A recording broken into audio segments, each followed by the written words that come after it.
Okay, let me just start by saying, yes, we realize Christmas is still less than a month away. Still got plenty of time, but we want you to be prepared for whoever guest you have coming to your house this holiday season. So we are cooking up some great ideas today.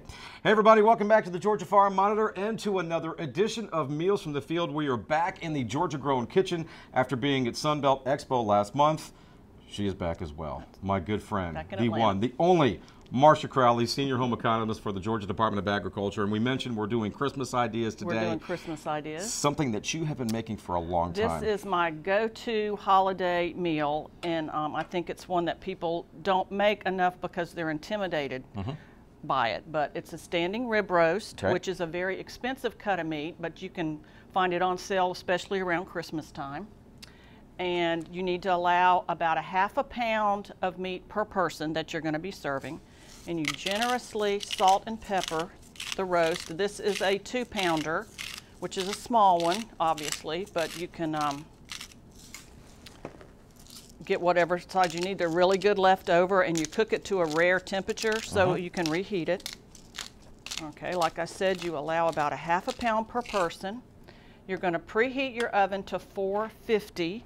Once you get ready to put the roast in, you turn it down to 325 and you bake it for about 20 minutes per pound until the internal temperature is 130. 130, okay. And then you let it rest, so the temperature will continue to go up. That will be medium rare. Okay. Okay? And don't do what I do. Don't crank up the heat in your oven hoping that it would cook quicker. No. Because that never works. No, it never works. All right, so we're going to put that in the oven because we do have a luncheon in here after this show. All right. And I always serve with that a horseradish sauce. Nice. That's optional. And that's like probably a ½ cup of sour cream. And I really don't have a recipe for this. It's just to taste, depending on how much horseradish you like. This is about a tablespoon of horseradish. And I usually add just a little bit of mayonnaise just to kind of offset. It makes it a little creamier. Here, you want to stir that up? Sure. Right? There you go. And you can make that ahead of time, as much as 2 days ahead of time, so you don't have to worry about that on your holiday meal. It looks pretty good. That looks really good. That looks really good. Smells good. Got enough horseradish in it? Yeah.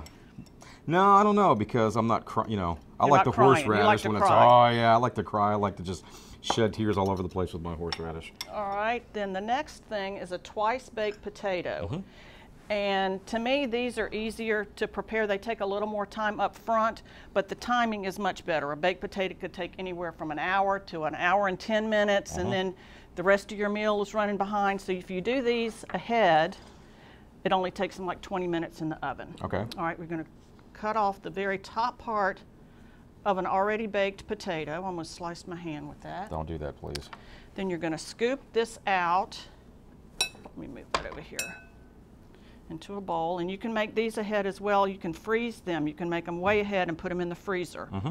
Then all you've got to do the day of the party or the dinner. That's why my twice baked potatoes never work out. Because, why is that? Well, I always like slice them down the middle. And then you can do it that way, but they looks don't so much hold better. up. They don't hold up. It looks like a little potato canoe.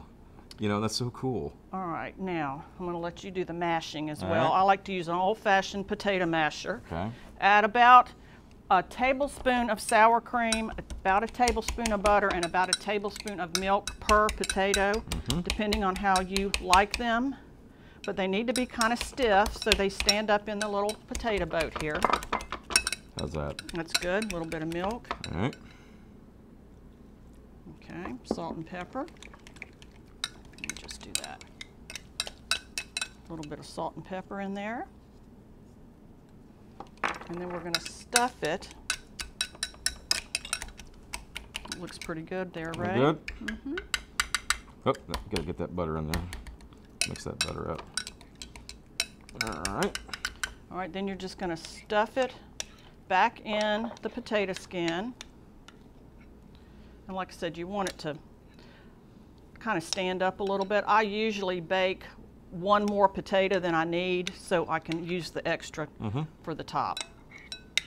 All right, and at this point, like I said, you can freeze these, put them in the fridge a couple days ahead. And reheat them. And then reheat them, and you don't have to worry about your potato not getting done. Top it with cheese. What about reheating procedure? 350 for 20, 30 minutes. Okay. Put a little cheese on there, and you have a twice baked potato. It goes at very that. well with our meat. And then I usually serve a green with it, Okay. cream spinach. This happens to be kale that has bacon in it and has apple cider in it. Nice. And that recipe, all of these will be on your website. That's right. And serve that with a roll and a dessert, and you've got your Christmas, Thanksgiving, whatever That's meal. awesome, Marcia. And like Marcia said, yeah, you can find all these recipes by logging on to gfb.org/recipes. As we say, everything is there in detail for you, pictures, real simple to follow. Folks, we want to wish you an early Merry Christmas. Merry Christmas to you. Thank you so much, Marcia. And we will see you next month.